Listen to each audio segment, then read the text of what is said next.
Cincin Perintah Kaisar Naga edisi 4712 hingga 4714.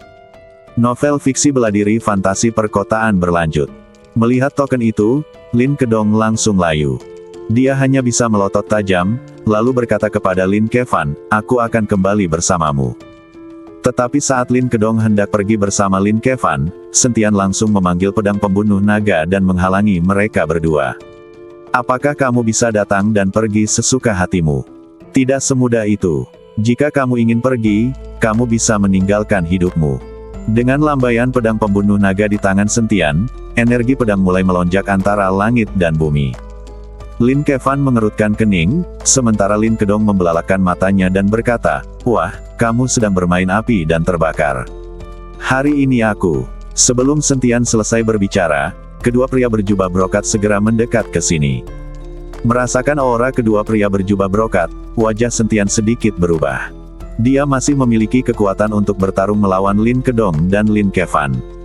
Namun, jika dua puncak alam Mahayana tingkat ke-9 ini ditambahkan, Sentian tahu dia tidak akan menang. "Kalian berdua, pergilah."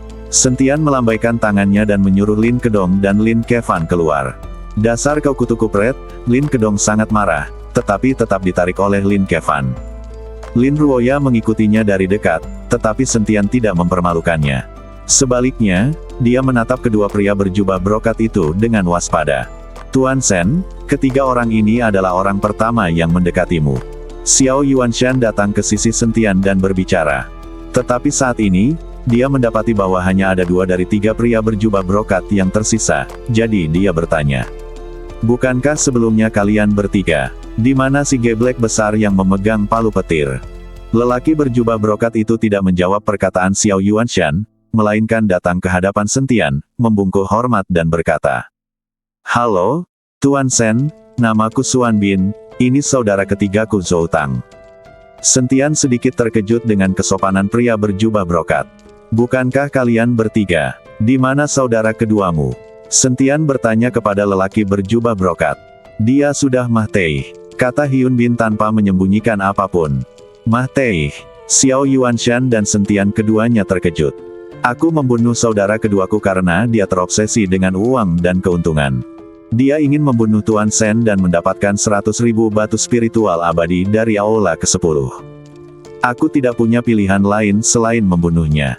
Hyun Bin berkata jujur. Setelah mendengar alasan mengapa Xuan Bin membunuh saudara keduanya, Sentian dan Xiao Yuanshan tercengang. "Hanya karena alasan ini, kamu membunuh saudara keduamu?" Melihat Hyun Bin, Sentian tidak bisa mempercayainya. "Alasan ini sudah cukup, karena aku tahu bahwa begitu dia menyerang Tuan Sen, kita bertiga bersaudara akan mati tanpa tempat pemakaman. Demi kebaikanku sendiri dan demi keselamatan saudara ketigaku, aku tidak punya pilihan lain selain membunuh saudara keduaku," kata Hyun Bin. "Apa kamu begitu yakin aku bisa membunuh kalian bertiga?" Sentian bertanya karena tidak mengerti. Hyun Bin ini baru pertama kali melihatnya, jadi bagaimana dia tahu bahwa dia memiliki kemampuan untuk membunuh mereka bertiga.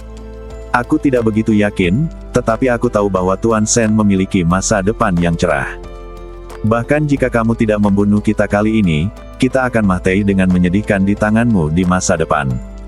Baru saja aku melihat Tuan Sen dengan mudah mengalahkan Lin Kedong, itu sudah cukup membuktikan bahwa tebakanku benar."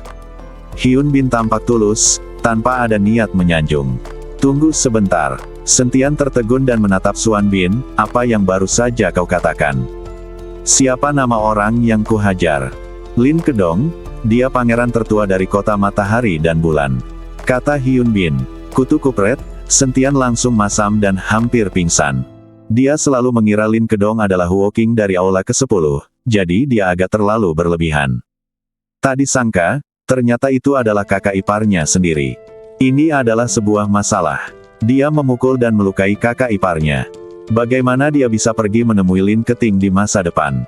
Dan sepertinya dia baru saja mengumpat, dengan mengatakan, "Aku sedang meniduri ibumu." Bukankah ibu Lin Kedong adalah ibu mertuanya? Sentian tak berani memikirkannya lagi, sekarang seluruh tubuhnya seolah mati rasa. "Tuan Sen, ada apa denganmu? Apakah kamu takut kota matahari dan bulan akan menimbulkan masalah bagimu?" Melihat ekspresi Sentian, Xiao Yuanshan bertanya dengan suara rendah. Oh, tidak apa-apa. Aku tidak takut dengan kota matahari dan bulan. Lagi pula, aku berencana untuk pergi ke kota matahari dan bulan. Kata Sentian setelah sadar kembali. Tuan Sen, kamu tidak boleh pergi ke kota matahari dan bulan begitu saja. Selain itu, kamu telah melukai pangeran tertua kota matahari dan bulan. Jika kamu pergi ke kota matahari dan bulan lagi, kamu pasti akan mendapat balasan. Kata Hyun Bin. Tidak apa-apa, mungkin ini hanya salah paham. Aku hanya perlu mengucapkan beberapa patah kata dan semuanya akan berakhir. Kata Sentian sambil tersenyum tipis. Meskipun dia melukai Lin Kedong, kejahatannya tidak pantas dihukum mati. Tidak mungkin dia akan dibunuh setelah tiba di kota matahari dan bulan. Paling-paling dia akan diberi pelajaran atau dimarahi oleh Lin Keting. Melihat Sentian tidak peduli, Suan Bin berhenti berbicara tentang kota matahari dan bulan dan bertanya kepadanya. Tuan Sen, benarkah seluruh dinasti Xiao telah diberkati dengan keberuntungan? Ya, Sentian mengangguk. Siapa yang melakukan ini? Tanya Hyun Bin. Dia hanya seorang tetua di keluarga, mengapa kamu menanyakan hal-hal itu? Sentian tidak mengerti, mengapa Hyun Bin menanyakan pertanyaan-pertanyaan ini. Suan Bin menatap ekspresi santai Sentian, tersenyum pahit dan berkata, tidak heran Tuan Sen sama sekali tidak takut pada kota matahari dan bulan. Dengan tetua seperti itu di belakangnya, kamu tidak perlu takut pada seluruh dunia surga dan manusia. Itu hanya menambah keberuntungan beberapa ribu tahun bagi dinasti Xiao. Tidak ada yang perlu dikejutkan. Jika Tuan Si tidak senang, dia dapat menghancurkan bidang bintang ini dalam 1 menit. Sentian berkata dengan tenang setelah mendengar kata-kata Sentian, Hyun Bin terdiam. Dia benar-benar tidak bisa membayangkan betapa mengerikannya para pendukung di belakang Sentian. Menghancurkan bidang bintang. Dia tahu bahwa dunia surga dan manusia hanya satu dunia, tetapi di seluruh bidang bintang, ada dunia yang tak terhitung jumlahnya. Menghancurkan bidang bintang dalam hitungan menit. Maka para pembudidaya dari dunia surga dan manusia ini bahkan tidak lebih baik dari semut-semut di hadapannya. Jangan khawatir, aku tidak akan menyinggung siapapun kecuali mereka menyinggungku. Jika kamu tidak menyinggungku, aku tidak akan membunuhmu begitu saja. Melihat Hyun Bin ketakutan, Sentian bicara. Sebenarnya, Sentian hanya membual. Dia tidak tahu apakah Tuan Si dapat menghancurkan bidang bintang dalam hitungan menit. Dia tidak tahu seperti apa kekuatan Tuan Si, tetapi dia selalu menganggap Tuan Si sebagai orang yang lebih tua dan percaya bahwa Tuan Si bisa melakukan apa saja. Wah, jangan menyombongkan diri. Jangan merasa tertekan. Aku juga punya kemampuan untuk menghancurkan bidang bintang. Bidang bintang seperti itu di alam semesta tingkat rendah dapat dengan mudah dihancurkan. Itu bukan tugas yang sulit.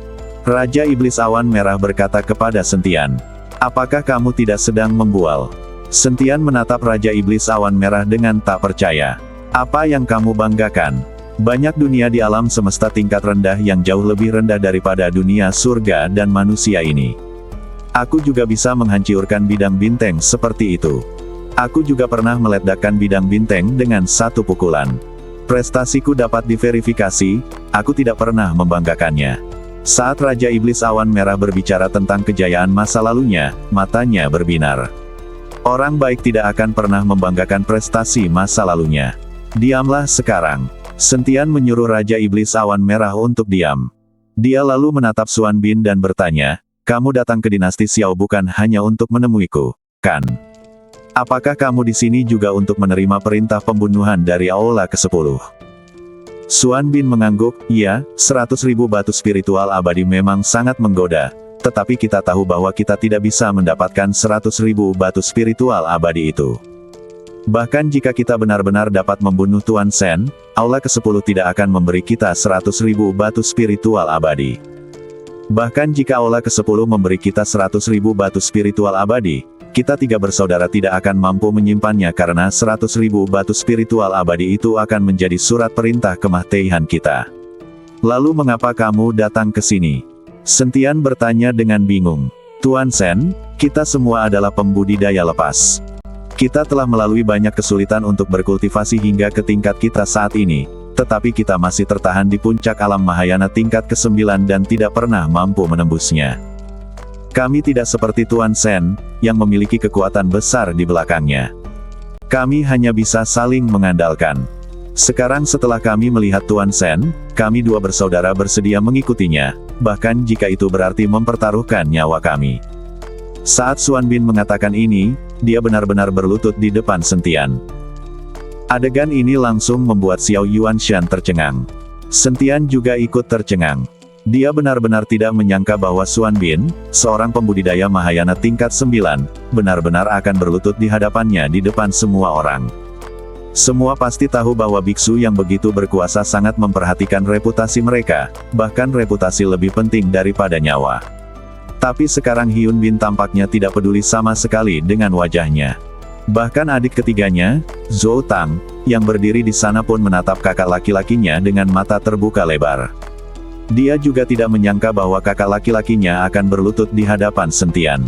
"Kakak, apa yang sedang kamu lakukan?" Zhou Tang berdiri di samping, merasa sedikit tidak berdaya. "Berlututlah." Xuan Bin menatap Zhou Tang dengan dingin.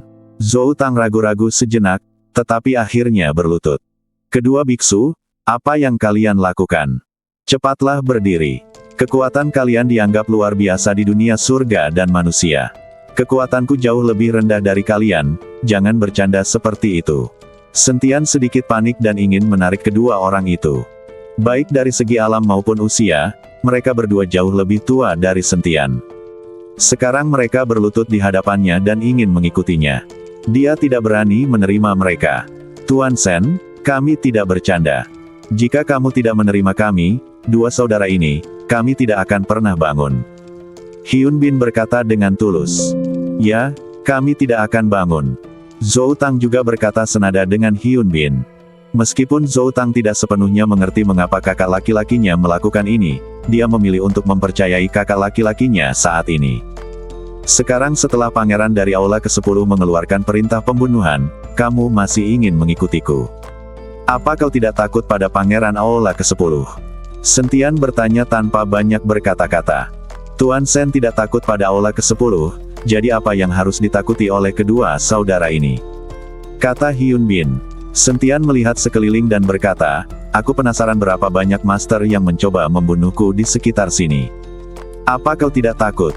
Jika mereka ingin menyerang Tuan Sen, mereka harus melangkahi mayat kedua saudara ini terlebih dahulu." Wajah Hyun Bin penuh dengan tekad. Melihat pemandangan ini, Sentian mengangguk dan tersenyum. "Baiklah. Terima kasih, Tuan Sen." Xuan Bin segera mengubah kata-katanya dan mengikuti jejak Xiao Yuanshan, memanggil Sentian dengan sebutan, "Tuan." "Karena kalian berdua telah mengikutiku, kita sekarang adalah sebuah keluarga. Kalian bisa bangkit sekarang. Kalian berada pada tahap kritis untuk menembus alam keabadian dan kalian akan membutuhkan banyak sumber daya. Aku punya 20.000 batu spiritual abadi di sini. Setiap orang di antara kalian dapat mengambil 10.000 dan menggunakannya." Sentian langsung melemparkan 2 tas penyimpanan ke Hyun Bin dan Zhou Tang. Di antara semuanya, 10.000 batu abadi adalah milik Yun Li, jadi dia tidak merasa kasihan karenanya. Selain itu, ia juga memiliki tambang batu abadi di kota binatang, dan diperkirakan ia dapat menambang ratusan ribu batu abadi. 20.000 batu spiritual abadi. Hyun Bin dan Zhou Tang berdiri dan langsung kegirangan. Gerakan ini menghabiskan 20.000 batu abadi. Sangat murah hati. Xuan Bin menerima batu abadi itu dengan gembira dan berkata dengan hormat. "Terima kasih, Tuan Sen.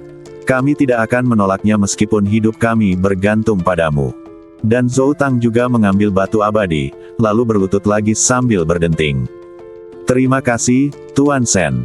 Mulai sekarang, aku akan menjadi anjingmu. Aku akan menggigit siapapun yang kau suruh untuk kugigit." Kali ini, Zhou Tang berlutut dengan sukarela. Alasan dia berlutut tadi adalah karena Hyun Bin, tetapi kali ini, Zhou Tang bersedia melakukannya, bahkan jika dia harus berlutut selama seharian.